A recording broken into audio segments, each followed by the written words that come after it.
Hi guys, I know it's been a while. Life has been lifing.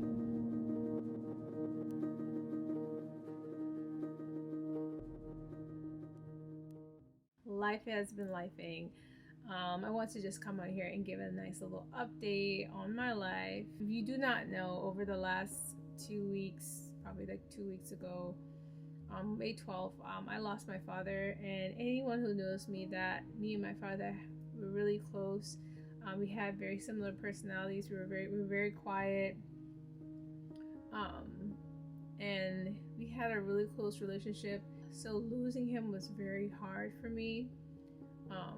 Very difficult over the last week or so. I just been trying to stay distracted. I don't want to think about it right now. It just feels like, oh, he's just busy right now, because my dad wasn't much of a talker. So whenever he would call me and we'd have like a long conversation, like an hour, I'm like, whoa, daddy's in a good mood. He's in a very good mood today. And I would always, doesn't matter when he calls, I would answer, because he doesn't like to talk. So if he reaches out to talk to you, that means he just really wants to talk to you. So I won't lie, my heart is broken, and I try not to dwell. I don't even want to cry, because I don't want to cry. My heart is really broken about it. I won't even lie about that. My heart is broken. I've been trying to grieve privately. That's what I prefer. At first, I really thought it was a bad thing that I didn't like, grieving in groups. But after speaking to like a therapist, she was like, that's just your way of grieving, and that's okay. So I've been making it a point to stick to ways that make me the most comfortable. So I don't like crying in public. I don't like feeling stuff in groups. I don't like it. I just don't like the pity. I've been trying to avoid group events too, just because I don't want the have my condolences. I don't want that. It just feel like it just makes things like 10 times worse. If I was enjoying the distraction, you just undistracted me, and now I'm miserable. So I think the hardest part of this whole thing is just processing that I won't be able to talk to him again, and I won't be able to have conversations with him again with the same jokes we have, or whenever I go to Grand Turk to visit, he won't be there. Anybody knows, every Christmas I'm in Grand Turk like clockwork to spend it with my parents, especially him and my mom. Like I go every Christmas to spend it with them, because I really like spending time with my parents. But to know that he's not going to be here this upcoming Christmas, I don't know if I want to go home, and I don't know how to process that. It's very difficult. I know, and I think initially my feelings were more just anger. I was just angry, especially at God. I won't even front on that. I'm just going to be real with you. I was very angry with God, because it's just like, I lost my brother in 2019. Now I'm losing my dad. Have I not suffered enough? That is how I felt. Like, have I not suffered enough? Like, what else do you want to take from me that's important to me, or someone who's important in my life? And it makes me so mad, and makes me so angry. And I know that God has a purpose for everything, and everything, all purpose under the sun. I understand that, but in this very moment, I'm mad about it. And I'm just really mad about it, and I'm trying to get over my anger and my frustration, because I don't want to separate myself from community, because that's especially, I've been heavily involved in church and serving there, and the fact that I don't even want to be there, just because I'm just so mad and I'm so frustrated, and I don't want the community at this very moment. I think it's just because I'm in this space and I don't want the pity. I am actively working on getting over that hump and that feeling of just, I want to be by myself. I want to isolate.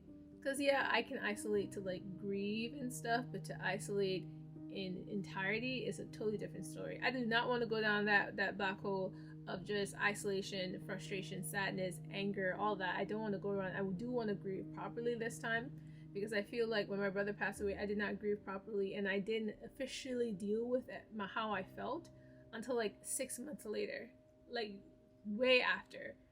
people don't even know. Like, even when it happened and I had moved to Atlanta, I literally cried every day to work. Every day to work like clockwork, just trying to process how I felt, because I felt like everything just happened so suddenly. And the difference between my brother's death and my father's death, my brother's death was more sudden, and it was like the first time I experienced losing someone that was super close to me. And then with my dad, I know he's been sick for like years, and I grieved the situation for 4 years. And so for it to happen, and for him to lose his life and pass away, and you know, it was very hard. It's just a very hard situation.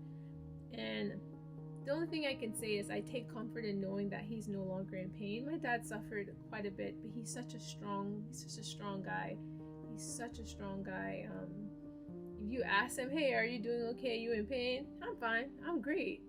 And you can see him like wincing in like pain, or you can hear him whimpering. But he's never going to tell you that. You literally have to drag it out of him, because he just doesn't like putting how he feels on other people. And I get that, because I have the same trait, and it can be kind of minimizing, because you're like, oh, I feel this way, but I don't want to say it out loud, because I don't want how I feel to affect how other people feel. You want people to have their own feelings. Like, if someone's in a good mood and you're saying that you're in a bad mood, and it kind of like counteracts. I don't even know if that makes sense, but I get it. But it's been tough. It's been so tough. And even when someone comes and asks, it's like, oh, how are you doing today? As good as I can. I don't know what kind of question is that. As good as I can at this very moment. I'm just happy I'm not crying in your face, you know? When I thought about this moment over the couple of years, like, I anticipated, like, I was like, God, I don't know how I'll be able to handle this. I don't think I'll be able to handle this properly. Like, I don't know if I can do it. I was like, I don't know. And so then when it happened, I just was in disbelief. And like I said, just anger and frustration. But I just want to say that life happens. Loss is a part of life, and as frustrating and heartbreaking as it is, it's one of those necessary evils in life. And the only thing you can do is make sure you live for today. Live life every day full of purpose. Tell the people you love them, the people you love in person, how you feel. Don't delay it. Spend time when you can. Time is it's so scarce. You don't never know when it's going to be your last day. You don't know how you leave this earth. So if it's one thing you can do, is tell the people you love them. I love you, and I want to spend time with you, and I just want to enjoy the time we have while we have it. So I just want to come on here and update that. I know I was probably all over the place, but hey, that's just how I'm feeling on the inside. I'm hoping over the next couple of days, because the funeral is on Saturday, which I already know is going to be really tough. I don't even want to think about it, but I'm just hoping over the next couple of days I'm able to kind of get a game plan on how I want to process everything. Well, I hope you guys have a great day. Enjoy the rest of your week and live life.